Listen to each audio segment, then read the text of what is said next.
함께 기도드리겠습니다. 우리의 싸움이 혈과 육의 싸움이 아니라 공중 권세 잡은 자와의 싸움임을 늘 기억하게 하셔서 주님의 십자가의 피 공로를 높이는 인생으로 살아가게 하여 주옵소서. 이 시간도 저희들을 긍휼히 여기사 생명의 말씀으로 인도하여 주옵소서. 예수님 이름으로 기도드리옵나이다. 아멘. 하나님 말씀 마태복음 27장 35절에서 36절 말씀을 보겠습니다. 신약 성경 50쪽입니다. 저희가 예수를 십자가에 못 박은 후에 그 옷을 제비 뽑아 나누고 거기 앉아 지키더라. 아멘. 예수님을 십자가에 못 박은 후에 예수님의 옷을 제비 뽑아 나누었습니다.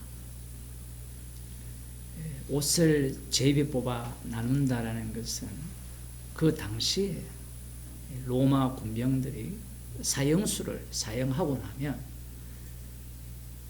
돈이 되는 게 있어야 되잖아요. 그 돈이 되는 걸 챙기는 겁니다. 오늘날에야 겉옷이 남아도 오니까 옷이 그게 비싼 것도 있을 수도 있지만 예수님 당시에는 그렇지 않았다라는 거죠. 그런데 이 옷을 제비 뽑아 나눈다라는 이 말씀이 시편 22편에 나옵니다. 시편 22편은 다윗 시대거든요.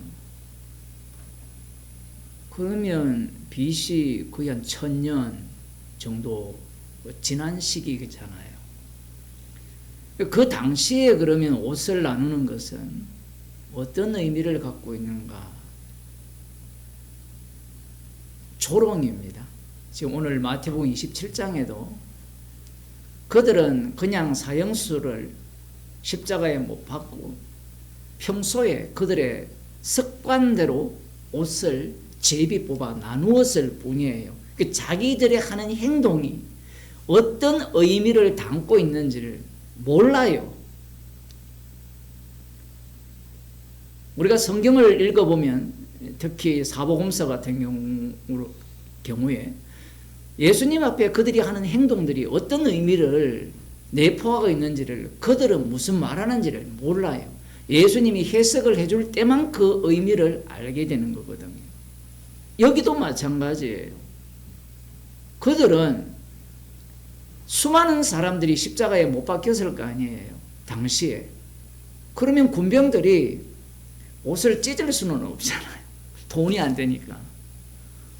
그 옷을 누가 갖느냐라고 할 때는 십자가에 못 박은 후에 강도들도 마찬가지였을 수도 있겠죠. 제비 뽑아서 옷을 나눌 뿐입니다. 그런데 이 내용이 시편 22편 18절에 나옵니다. 성경을 한번 찾아보겠습니다.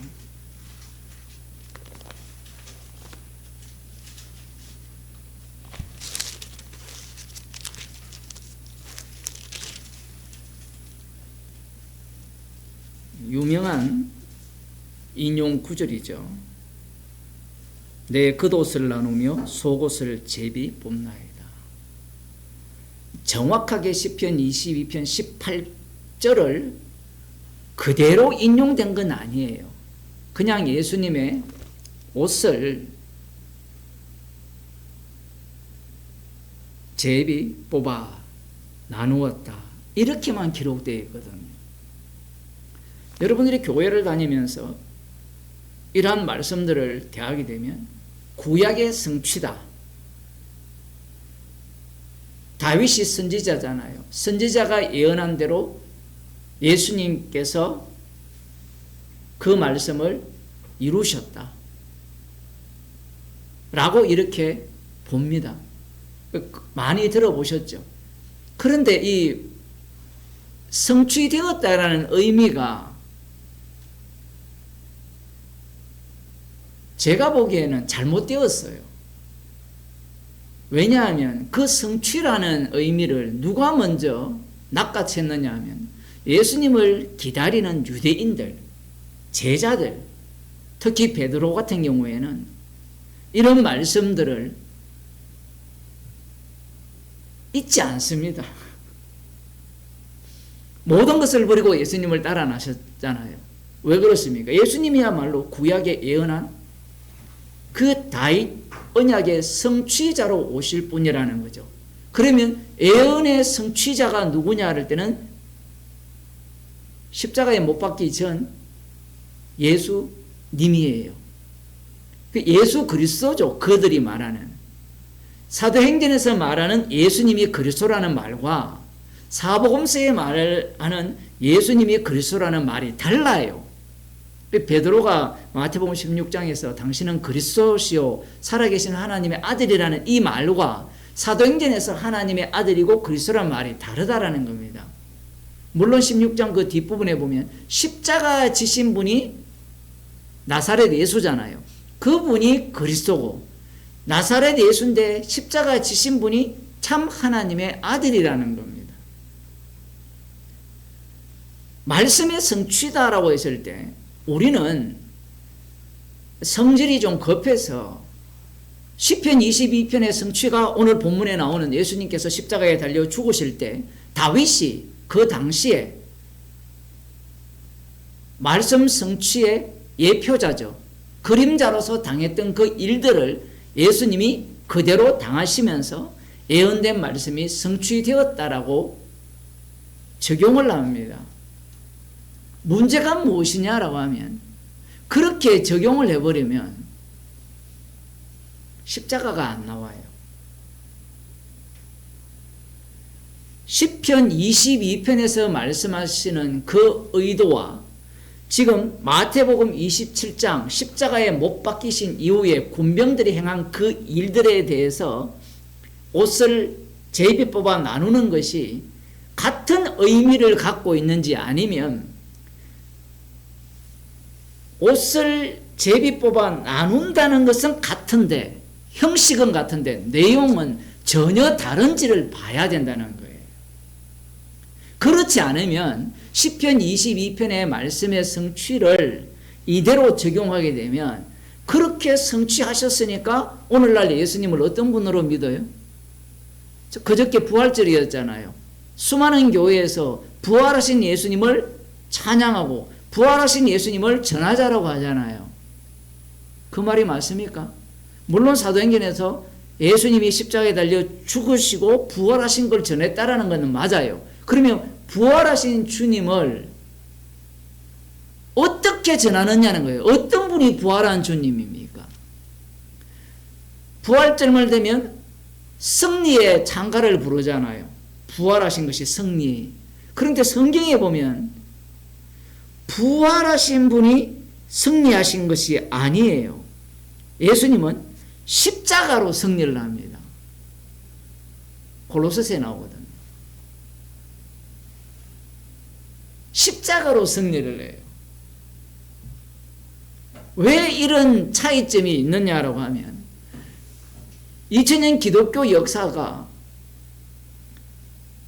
성경에서 말씀을 응하게 하렴이라 이렇게 말씀을 하니까 말씀대로 응했다라고 바로 다이렉트로 적용을 하는 거예요. 여기에 누가 들어가야 되느냐 하면 말씀대로 응하게 할 때 거기에 중간에 끼어 있는 자들이 누구냐 하면 남은 자 유대인입니다. 예수님 당시에 남은 자 유대인.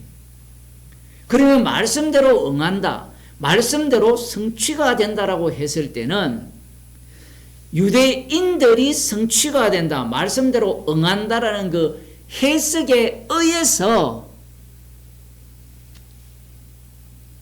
말씀대로 응하게 되어 있어요. 말씀이 되게 어렵죠. 아니 목사님 뭘 그렇게 복잡하게 이야기합니까? 십자가만 믿으면 되지. 그러면 하나님 뭘 그렇게 복잡하게 창세기부터 요한계시록까지, 심지어 요한계시록이나 이 다니엘 어려운 그런 것들을 주시지 말고 쉽게, 아우 내 사랑하는 백성들아, 십자가만 믿어. 십자가에서 다 이루어서 구원파처럼 그것만 믿으면 죄 용서 다 받아서, 죄인임을, 나는 죄인이 아니야, 그걸 확신하면 천국 가. 그렇게 복음을 이야기하시지 성경을 왜 줍니까?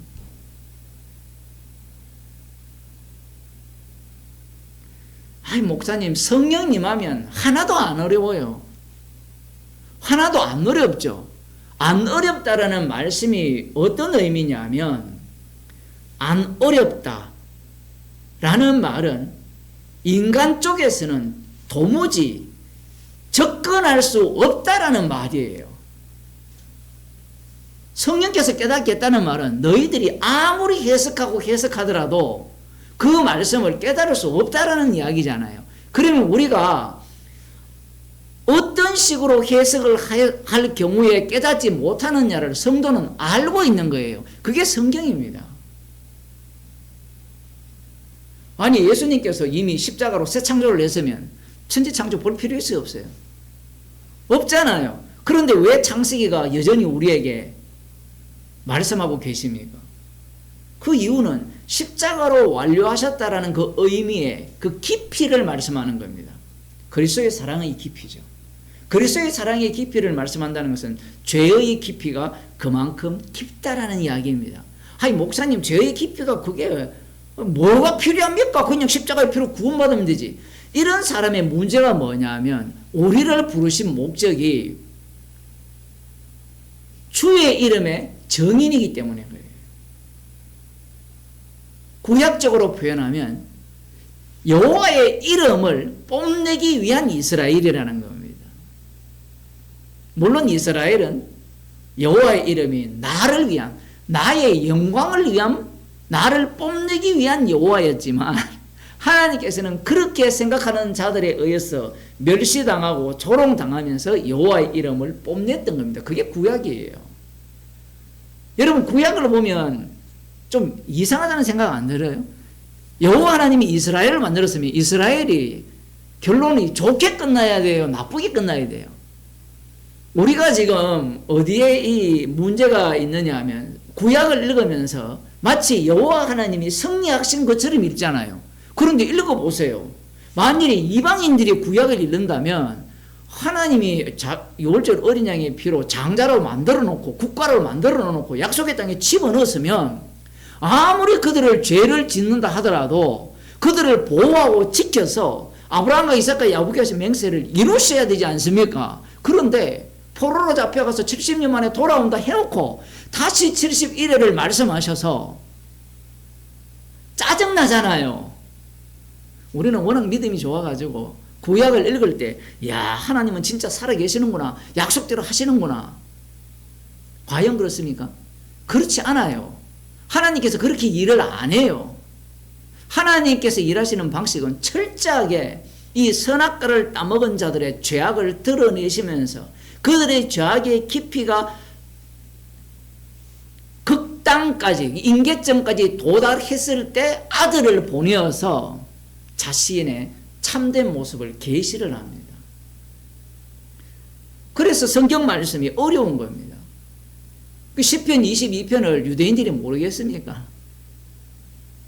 다 알고 있어요. 아니 목사님은 설교할 때마다 왜 자꾸 유대인 이야기합니까? 그 이유는요, 유대인들이 모든 인류의 대표자이기 때문에 그래요. 그 유대인들이 등장은 종말이거든요. 그 종말에 그들이 등장했다는 것은 모든 인간들이 유대인들의 범주를 못 벗어난다는 겁니다. 그러면 유대인들의 범주를 벗어날 수 있는 방식이 뭐냐라고 하면, 사도 바울이 바리새인 중에 바리새인이었잖아요. 주님이 찾아오실 때 그 범주를 벗어나요. 범주를 벗어나니까 사도 바울은 유대인들의 그 한계와 문제점, 죄의 깊이를 명확하게 꿰뚫게 되는 거예요.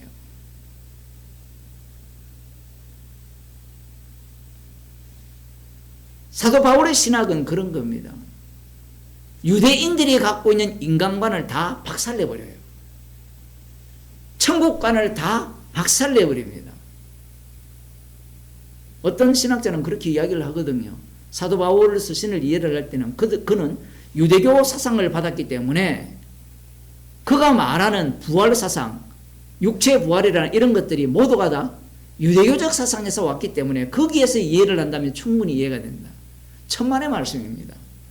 그렇게 그 믿음을 갖고 있는 자들이 예수님을 살해했잖아요. 그러니 이미 천국 자체가 어디에서 만들어졌습니까? 십자가에 못 박혀 죽으신 그 자리에서 천국이 만들어졌어요. 유대인들이 갖고 있는 메시아 사상, 천국 사상, 하나님 사상, 그리고 인간의 몸의 부활, 다음 틀이에요. 사두개인들이 부활 때에 남편 7이 있었는데 누구의 남편이 됩니까? 라고 물었을 때 너는 뭘 모른다 했습니까? 하나님도 알지 못하고 부활도 모른다 했잖아요. 우리는 그걸 단편적으로 보아서는 안 되는 거예요. 바리새인들의 성경 해석법이나 사두개인들의 성경 해석법이 다 틀린 겁니다. 바리새인들이 몸의 부활을 믿었잖아요. 맞죠? 그러면 예수님께서 말씀하시는 몸의 부활과 바리새인이 말하는 몸의 부활이 같습니까? 다릅니까? 달라요. 다르다고요. 바리새인들 입장에서는 사도행전을 보면 나는 몸의 부활을 말하기 때문에 핍박을 받는다니까 바리새파들이 우 따라가서 사도 바울을 지지하는 그런 모습을 보이는데 그게 그들의 죄입니다. 시편 22편으로 가보겠습니다. 다윗의 시예요. 이 다윗의 시인데 이 시편 22편이 언제 어떤 상황에서 기록되었는지는 성경에 기록되지 않습니다.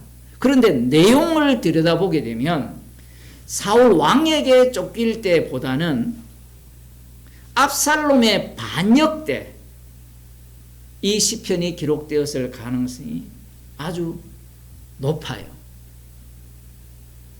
봅시다. 내 하나님이여 내 하나님이여 어찌 나를 버리셨나이까? 어찌 나를 멀리하여 돕지 아니하시며 내 신음하는 소리를 듣지 아니하시니까? 이 1절은 나중에 예수님께서 엘리 엘리 라마 사박다니 나의 하나님 어찌하여 나를 버리셨나이까? 이 말씀을 그대로 갖고 온 겁니다. 그대로 갖고 왔는데 그대로 갖고 왔느냐? 아니에요.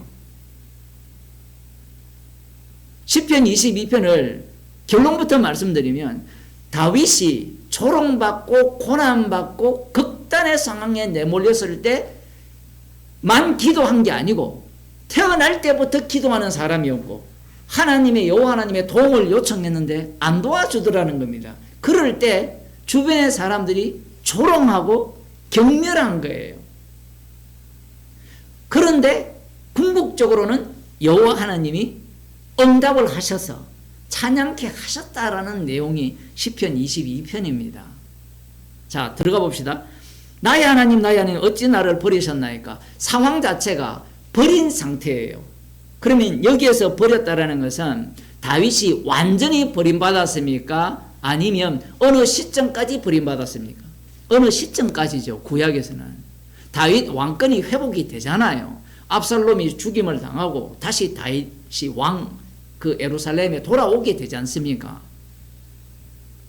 그러니 어찌하여 나를 버리셨나이까라고 할 때는 나중에 하겠지만 예수님의 버리심 받은 것은요 지옥 간 거예요. 그거와 다윗은 달라요. 그래서 구약은 그림자일 뿐입니다. 그래서 시편 22편에 대해서 유대인들이 상상을 하는 겁니다. 지금 시편 22편은 개인적인 신앙 고백을 하는 게 아니에요. 여러분 그걸 꼭 명심해요. 사람들이 시편을 묵상할 때 나의 개인의 형편과 자꾸 직결시키는데 다윗은 다윗 언약의 상대자고 이스라엘의 왕이에요. 이스라엘의 왕은 이스라엘을 대표합니다.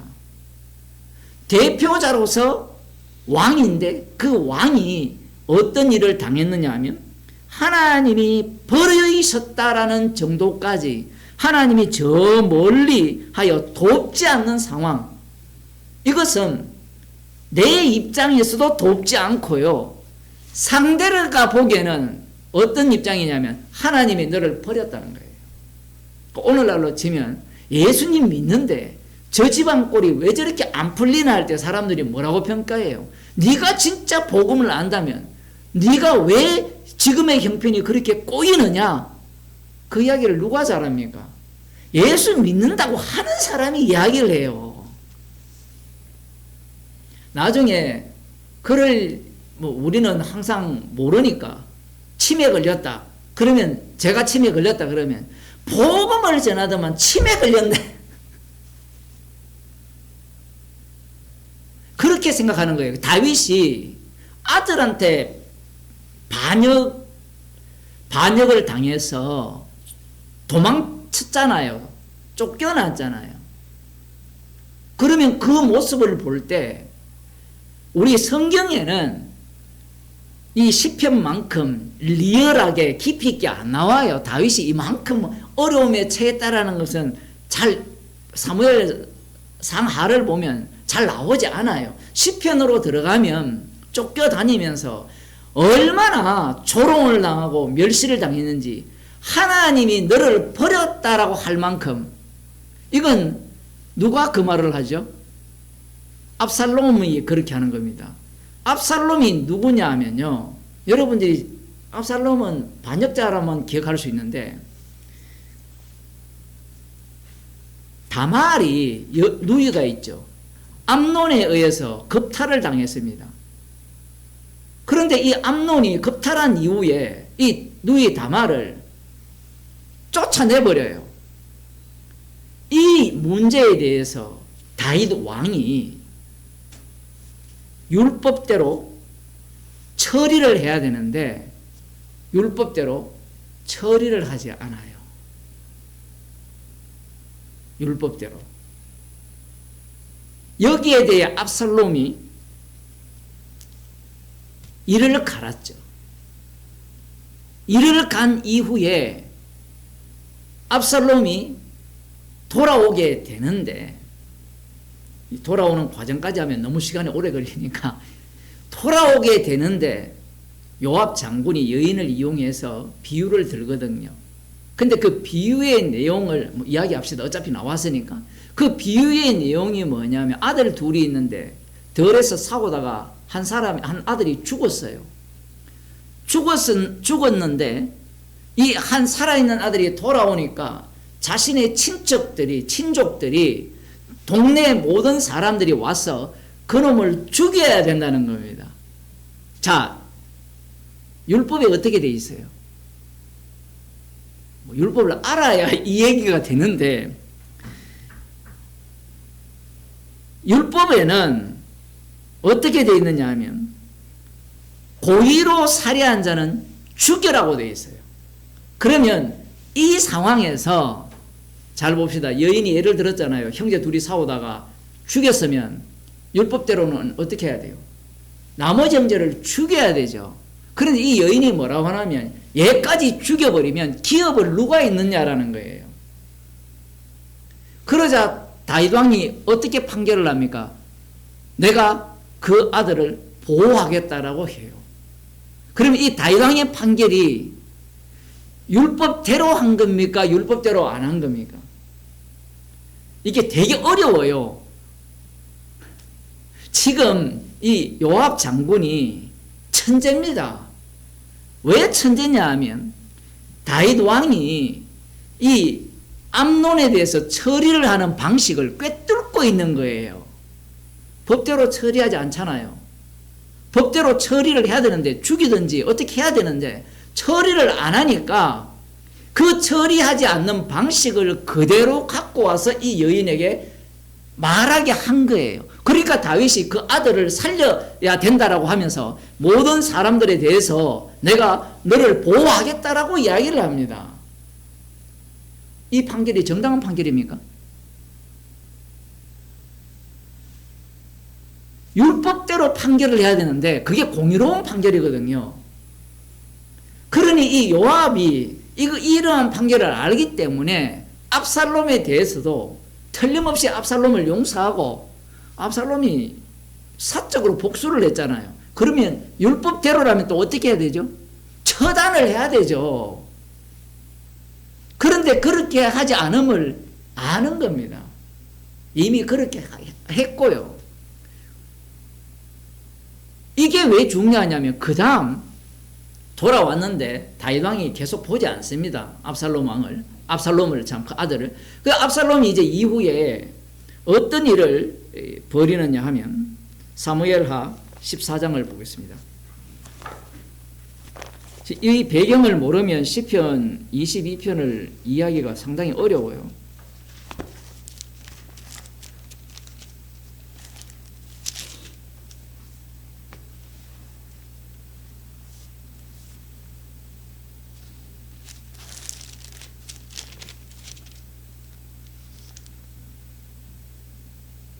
15장 5절로 갑시다. 14장에는 여인의 얘기가 나오고 3절부터 보면 압살롬이 저에게 이르기를 네 일이 옳고 바르다마는 네 송사 들을 사람을 왕께서 세우지 아니하셨다 하고 2절에 보면 압살롬이 일찍이 일어나 성문 길 곁에 서서 어떤 사람이든 송사가 있어 왕에게 재판을 청하러 올 때에 그 사람을 불러서 이르되 너는 어느 성 사람이냐? 그 사람의 대답이 종은 이스라엘 아무 지파에 속하였나이다 하면 압살롬이 저에게 이르기를 네 일이 옳고 바르다마는 네 송사 들을 사람을 왕께서 세우지 아니하셨다 하고 또 이르기를 내가 이 땅에서 재판관이 되고 누구든지 송사나 재판할 일이 있어 내게로 오는 자에게 내가 공의 베풀기를 원하노라. 나오죠. 공의 베풀기를. 이 공의가 어떤 공의냐면 다윗은 공의로운 재판을 안 했다라는 겁니다.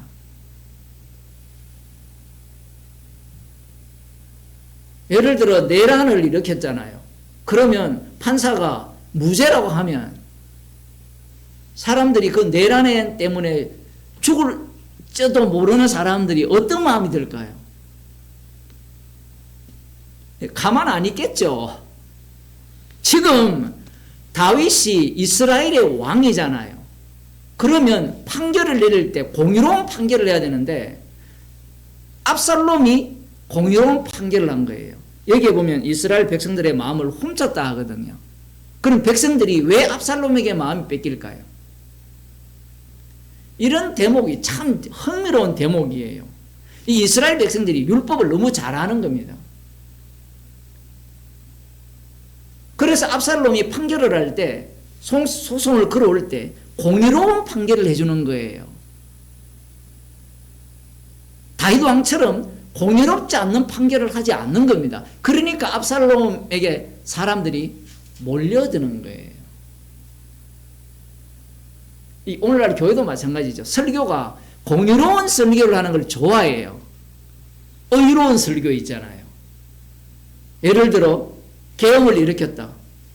이거는 반헌법적이잖아요. 그러면 이 사람에 대해서 이것은 우리가 어떻게 봐야 되느냐라는 거예요. 악하다고 봐야 되죠. 그 말이 틀린 건 아니잖아요. 그런데 거기에 덧붙여서 그만 악한 것이 아니라 악하다고 하는 너도 악하다라고 하면 사람들이 싫어해요.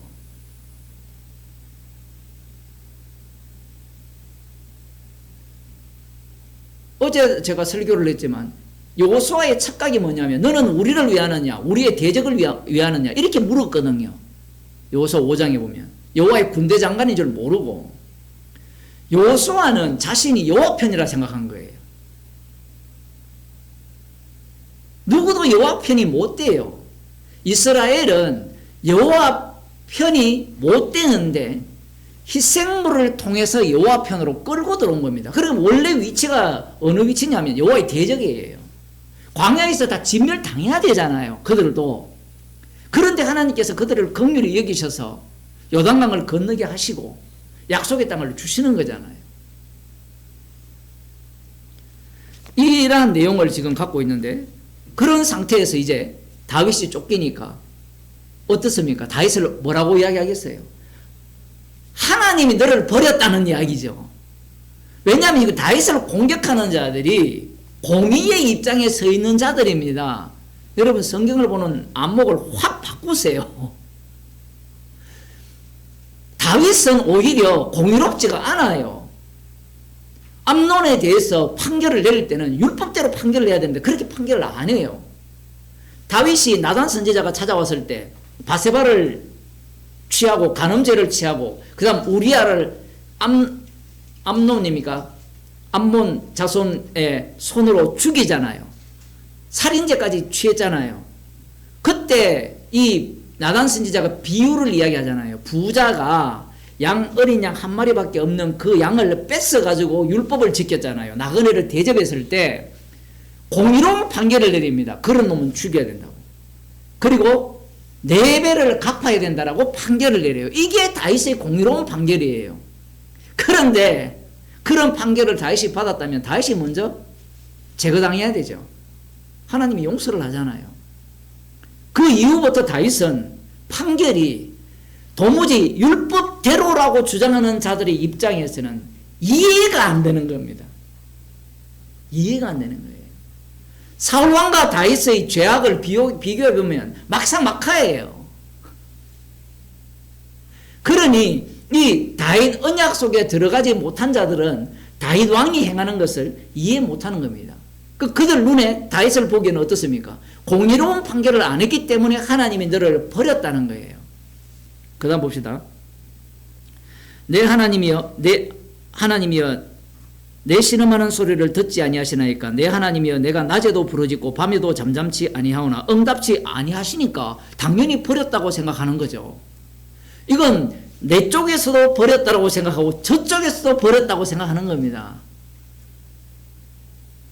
물론 이 다윗은 신뢰를 하고 있어요. 이것을 통하여서 상대가 다윗을 어떻게 생각하느냐는 거예요. 조금 더 봅시다. 이스라엘의 찬송 중에 거하시는 주여. 이게 무슨 얘기냐면 주는 거룩하시니다. 이스라엘이 무엇을 찬양하느냐 하면 여호와께서 과거에 행하신 그 일들을 찬송하는 거예요.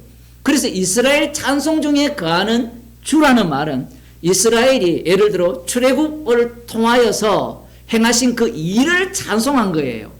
찬송의 내용이 여호와께서 행하신 일인 거예요. 그 일 중에서 여호와는 거룩하다는 겁니다. 그런데 이 거룩의 의미가 다윗이 생각하는 거하고 다윗의 대적이 생각하는 것이 달라요. 4절 봅시다.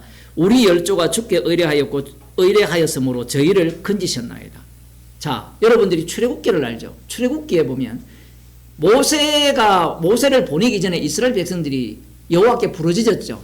왜 부르짖었습니까? 언약을 기억하여서 부르짖었습니까? 아니면 공격이 힘들어서 부르짖었습니까? 사사기를 보면 여호와께 부르짖었다라는 내용이 한 10번 이상 나오거든요. 언제 여호와께 부르짖습니까? 주변 자신들이 진멸하지 않은 그러한 이방 민족들의 압제 때문에 부르짖거든요. 그렇게 부르짖을 때 그리고 광야 40년 길에 원망하잖아요.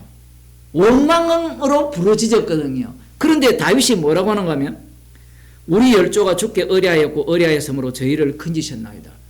의뢰한 적이 없다니까요.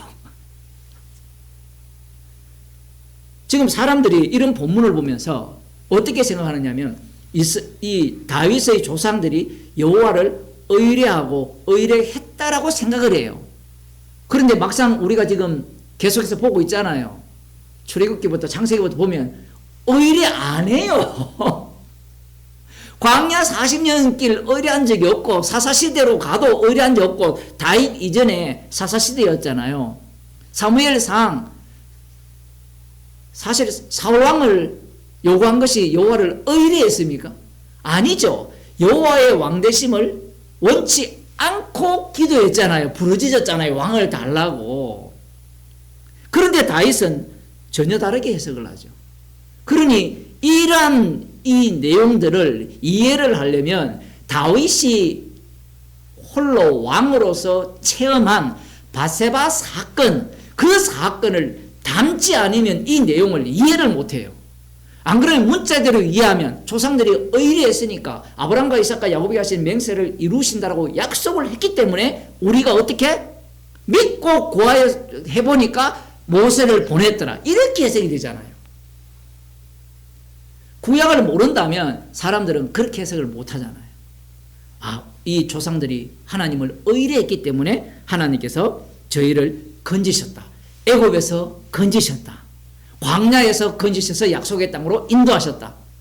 아니면 이 이스라엘 주변에 가는 그 이방 나라들로부터 그들이 여호와께 의뢰하고 간구하니까 건지더라. 이렇게 되는 거예요. 아니죠. 그들은 죄인이었고 그들은 멸망받아 마땅한데 그들이 여호와께 의뢰하고 구하니까 그들을 건졌더라는 겁니다. 그렇게 되면 하나님의 긍휼이 그들에게 임한 거예요. 마치 다윗 왕에게처럼. 안 그러면 어떻게 해야 합니까?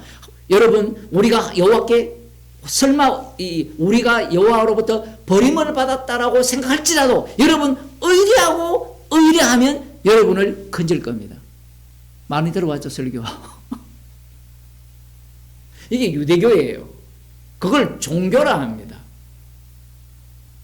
유대교가 그래서 중요한 거예요. 성경을 바탕으로 해석을 계속 해내면 마지막에 종교가 돼요. 그 종교는 뭘 노립니까? 권력을 노리잖아요.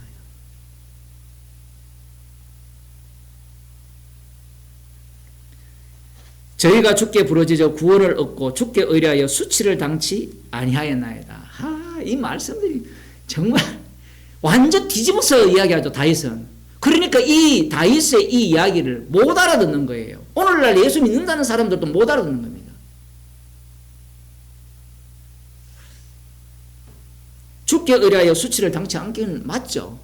근데 누구한테 수치를 안겼어요, 먼저?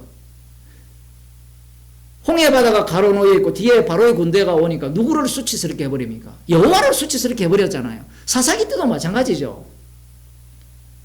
여호와를 신뢰하지 않잖아요. 여호와를 수치스럽게 해버리니까 하나님께서 그 주병국을 통하여서 이스라엘을 괴롭게 하니까, 가시가 되게 하니까, 그들이 부러지니까 하나님이 그 수치를 없애주는 거예요. 그런 방식입니다. 6절, 나는 벌레요 사람이 아니라 사람의 해방거리요 백성의 조롱거리니이다. 지금 다시 나에게로 돌아왔죠. 벌레라는 겁니다. 벌레는 짓밟으면 돼요. 벌레를 좋아하는 사람이 있긴 있죠. 뭐 파벌어. 벌레는 빨리, 요즘 집에 왜 이래 벌레가 많습니까? 요즘 날씨가 더워서 그런지. 벌레를 없애고 싶잖아요. 사람들한테는 벌레다. 사람의 꼴보기 싫은 그러한 대상인 거예요. 저런 놈은 어떻게 돼야 되죠? 죽어야 된다는 겁니다. 그래서 백성의 조롱거리니이다. 조롱의 대상이에요. 왜 조롱을 받습니까? 하나님께 벌을 받는다는 거예요. 이게 예수님에게 똑같이 이야기하는 거거든요. 이사야 53장에 나오는 이야기가. 그러니까 지금 이 다윗을 조롱하는 자들이 율법을 모르는 자들이 아니라 나름 공의로운 자들이에요. 그들 입장에서 다윗을 보니까 조롱거리죠. 아유, 네가 무슨 하나님의 기름 부음을 세운 왕이냐? 왕이라면 판결을 제대로 해야지, 공의롭게. 이런 것들은요, 나중에 지금도 마찬가지잖아요. 십자가의 피가 구원한다면 사람들이 웃기고 자빠졌네. 그래서 그걸 어떻게 바꿉니까? 내가 믿어야 구원된다고 바꾸죠. 이 인간의 행위가 안 들어가는데 어떻게 구원이 되느냐? 나중에 지옥 가는 자들의 공통점이 그거예요. 아무것도 안 했는데 구원한다는 것은 용납이 안 돼요. 그리고 더 화나는 게 뭐냐면 내가 믿었는데 왜 구원 안 시키느냐는 거예요. 내가 주의 이름으로 선지자 노릇하고 귀신을 쫓아냈는데 왜 나를 구원 안 해? 나를 보는 자는 다 비웃으며 입술을 삐죽이고 머리를 흔들며 말하되 저가 여호와께 의탁하니 구원하실 걸, 저를 기뻐하시니 건지실 걸 하나이다. 정확해요. 다윗은 여호와를 의뢰하죠. 그런데 이쪽에서 볼 때는 네가 여호와를 의뢰한다고? 그러면 건지는 거 보자. 이들의 입장에서는 네가 여호와를 의뢰하는 게 아니라는 이야기예요. 예수님이 십자가에 달리실 때 똑같은 조롱을 당하는 겁니다. 9절 오직 주께서 나를 모태에서 나오게 하시고 내 모친의 젖을 먹을 때에 의지하게 하셨나이다. 내가 날 때부터 주께 맡긴 바 되었고 모태에서 나올 때부터 주는 내 하나님이 되셨사오니 나를 멀리하지 마옵소서. 환난이 가깝고 도울 자 없나이다. 지금 이 9절에서는 다윗이 태어날 때부터 계속해서 하나님께서 자신과 함께 하셨고 자신이 의지하였다라는 겁니다. 그러니 계속해서 기도하는 게 뭐냐 하면 나를 멀리하지 마옵소서. 환난이 가깝고 도울 자 없나이다. 상황이 점점 악한 상태로 어려운 상태로 내몰립니다. 많은 황소가 나를 에워싸며 바산의 힘센 소들이 나를 둘렀으며 이 짐승들입니다. 소들, 힘센 소들, 황소 내게 그 입을 벌림이 찢고 부르짖는 사자 같으니라. 짐승처럼 달려든다는 거예요. 누가 짐승처럼 달려듭니까? 바리새인과 서기관들이잖아요. 똑같아요. 다윗에게 지금 이렇게 짐승처럼 달려드는 이들의 모습은 정당한 거예요. 자기들은 공의로운 겁니다. 그러니까 압살롬이 자신의 입장에서는 공의로운 반역인 거예요. 의로운 반역. 나는 물같이 쏟아졌으며 내 모든 뼈는 어그러졌으며 내 마음은 초밀 같아서 내 속에서 녹았으며 완전 몸이 완전히 망가진 겁니다. 내 힘이 말라 질그러 쪼가같고 내 혀가 이틀에 붙었나이다. 주께서 또 나를 사망의 진토에 두셨나이다. 그러니 이런 상황이니까 하나님이 버렸다라는 거죠. 너가 백날 하나님을 의뢰해봐라. 하나님이 너를 돕는가? 안 돕는다는 거예요. 하나님이 너를 기뻐하시고 건지실걸? 이걸 조롱하는 거죠. 지금 구약이잖아요. 다윗을 건져줍니다. 개들이 나를 에워쌌으며 악한 무리가 나를 둘러 내 수족을 찔러나이다. 이 개들이라는 것은 개들과 행악자들, 이 구약에도 나오거든요. 개같이 번 돈은 하나님의 성전에 넣지 말라. 그러한 말씀이 있고요. 이 부정한 것, 부정한 음식에 대해서 찢겨 죽은 그런 동물들을 개에게 던져라 하거든요. 신명기에 그런 말씀들이 나옵니다. 그래서 지금 이 개들이 나를 에워싼다.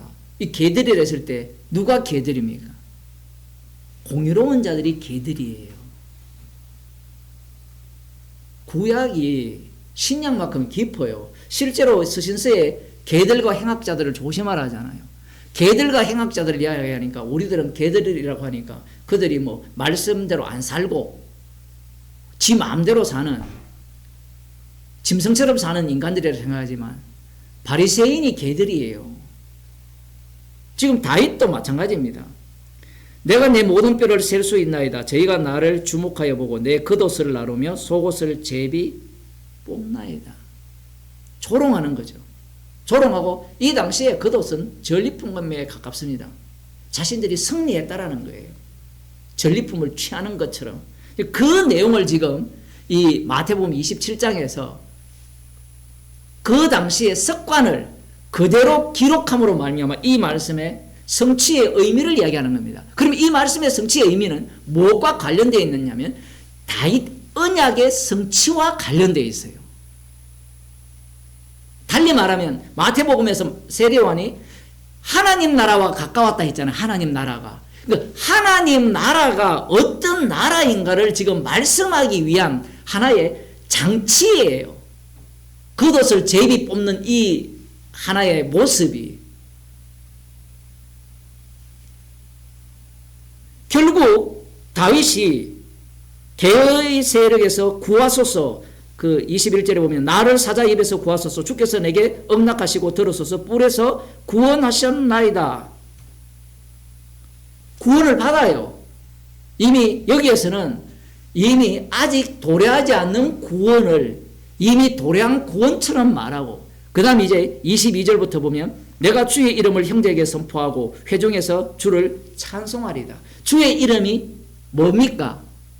이게 중요하거든요. 이게 나중에 히브리서에 그대로 인용이 되는데, 주의 이름을 선포한다 할 때 주의 이름이 어떻게 나타났어요? 방금 하나님이여 내 하나님이여 어찌하여 나를 버리셨나이까 조롱당하고 멸시하고 하나님이 너를 건지실 걸, 이 전체가 주의 이름이에요.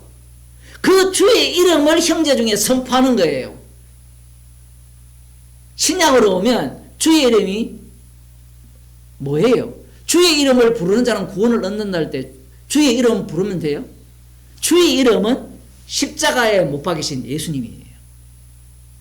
그래서 예수 이름 외에는 다른 이름으로 구원 얻을 만한 이름을 준 적이 없다라고 하는 거예요. 이거 하나 꼭 정리를 하셔야 됩니다. 주의 이름이 뭐냐면 예수예요. 십자가에 못 박이신 예수님. 다윗이 지금 주의 이름을 선포하겠다는 겁니다. 그런데 지금 봅시다. 시편 22편에서는 버림을 받잖아요. 버림을 받은 모습처럼 보이고 조롱당하고 멸시당하고 개들에게 물어뜯기는 그런 상황으로, 그것이 실제로 이 육체가 완전히 무너지는, 망가지는 상황, 기도할 힘도 없는 그 상황으로 내몰렸지만 다윗을 건져줍니다. 다윗을 건져주잖아요. 이 시편 22편을 예수님을 살해한 유대인들이나 제자들이 알고 있어요. 그러면 시편 22편은 다윗은 기도해서 어떻게 되었습니까? 왕권을 회복을 했잖아요. 그러면 그 왕권이, 이것이 이제 예언이 되어지면서 다윗 왕이 오시면 이 땅에 조롱받고 멸시받던 우리들이 어떻게 됩니까? 이제 왕의 우편의 자리, 좌편의 자리, 왕이 행세하시는 그 메시아 왕국이 행세하시는 그 나라에서 우리는 떵떵거리면서 남을 부리고 더 이상 조롱받지 않는 그러한 어떤 나라에서 살 것을 이 말씀을 통해서 본 거예요. 그런데 이 말씀의 성취는 어떻게 됩니까? 이 말씀의 성취는 어떻게 돼요? 왕권이 회복이 되잖아요. 왕권의 회복이 오늘 본문에서는 어떻게 설명하고 있습니까? 십자가에 못 박히심으로 설명하고 있다는 겁니다. 다윗 왕은 안 죽거든요. 예수님은 돌아가시고 아버지로부터 버림받고 지옥 갑니다. 그게 차이예요. 그러니까 유대인들이 지금 이 말씀을 보게 되면 예수님이 십자가에 못 박혔잖아요. 그러면 예수님은, 다윗 왕은 안 죽었잖아요. 옷을 똑같이 제비 뽑혔는데 다윗 왕은 안 죽었고 예수님은 돌아가셨잖아요. 그러면 예수님은 메시아가 될 수 있습니까? 없습니까? 없어요. 하나님 나라를 세우려면 죽으면 안 돼요. 아마 베드로가 십자가에 못 박히고 옷을 뽑을 때도, 제비 뽑을 때도 아마 무슨 상상을 해서 깼겠습니까? 십자가에서 내려와서 이 적들을 다 물리치고 왕이 되셔서 이 시온산 위에 왕으로 세워지는 시편 2편에 나오는 철장으로 다스리는, 이 지금 시편 22편에도 나오지만 모든 열국이, 열왕들이 굴복하는 그 왕을 그들이 꿈꿨던 거예요. 그런데 지금 마태복음 27장 35절에서는 어떻게 말씀하고 있습니까? 제비 뽑아 십자가에 못 박고 제비 뽑아 나누었다. 그래서 그러면 오늘날 우리들은 이걸 어떻게 해석합니까? 돌아가셨지만 부활하셨지 않습니까? 부활하셔서 어디 가버립니까? 하나님 우편의 자리로 가버려요. 그러면 시편 22편은 이 땅에서 안 죽고 살리는 방식이잖아요. 그러면 이 주께서 이 시편 22편에 이 하나님 나라의 이 다윗 왕국에 그들이 볼 때는 회복이죠. 주님 쪽에서는 새 창조거든요. 새 창조의 모습은 이 땅에서 어떻게 드러나느냐는 거예요. 예수님께서 돌아가시고 부활하셔서 하늘 우편의 자리로 가버리면 이 땅은 어떻게 되느냐? 성령을 보내주시죠. 성령을 보내주면 성령 받은 자들이 어떻게 살아갑니까? 어찌하여 나를 버리셨나이까? 라는 상태가 되는 거예요. 그것이 바로 승리한 자리라는 겁니다. 그게 바로 이 땅에 나타나는 하나님 나라예요. 십자가 복음을 전하게 되면, 성령을 받은 자들이 십자가의 복음을 전하게 되면 사람들이 조롱하고 멸시하죠. 어떻게 멸시합니까? 십자가 복음이 밥 먹여줘? 돈 많이 벌게 해줘? 너의 현재 문제를 해결해줘? 안 해주거든요. 안 해줍니다. 에이, 뭐 우리는 기도하니까 해결해 주던데요. 그게 이방인들이 기도잖아요. 예수를 뭘로 바꿨습니까? 무당으로 바꾸고 우상으로 바꾼 거잖아요. 아니 어떻게 그 우상들이 응답해 줍니까? 우상들이 어떻게 응답해 줍니까? 다 응답해 주잖아요. 여러분 그거 몰라요? 사단이 할 수 있는 일이 꽤 많아요. 욥기를 보면 상상을 초월하는 일을 하잖아요. 전쟁도 일으키고 태풍도 일으키고 사람도 죽이고 욥의 아들들을 죽이잖아요. 그러니 이 말씀은 단순히 구약의 성취다. 예수님이 대속물이 되신다. 고난을 담당하신다. 이렇게 해석을 하면 안 돼요. 이런 해석이 왜 나오느냐 하면 계속해서 사람들은 인간 구원론 중심으로 이 본문을 본다는 거예요. 하나님 나라가 완전히 바뀝니다.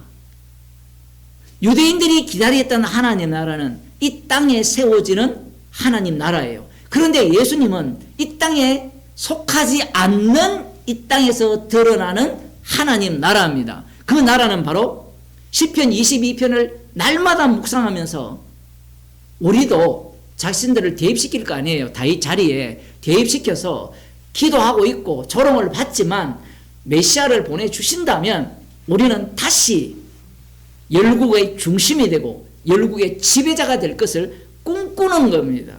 그런 자들에 의해서 예수님이 살해당해요. 살해당하는 이 모습이 조롱당하는 모습이고 이 조롱당하는 모습이 바로 진짜 다윗의 자손으로 오시는 다윗 왕이라는 겁니다. 예수님이 우리의 왕이 되신다는 것은 우리가 이 땅에서 어떻게 살아가느냐 똑같아요. 버림받은 모습, 조롱당하는 모습. 그 모습이 우리가 십자가로 승리하신 그 주님과 동행하는 모습입니다. 기도하겠습니다. 하나님 아버지,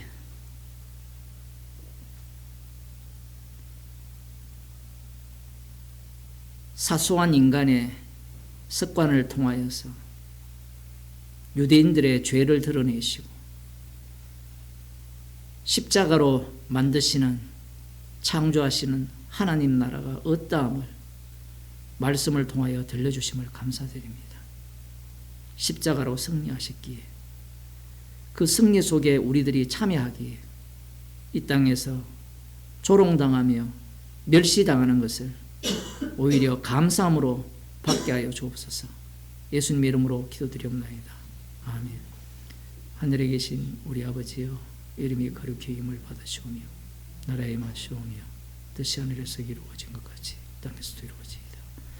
오늘날 우리에게 일용할 양식을 주옵시고 우리가 우리에게 죄진들을 사하여 준 것 같이 우리 죄를 사하여 주옵시고 우리를 시험에 들게 하지 마옵시고 다만 악에서 구하옵소서.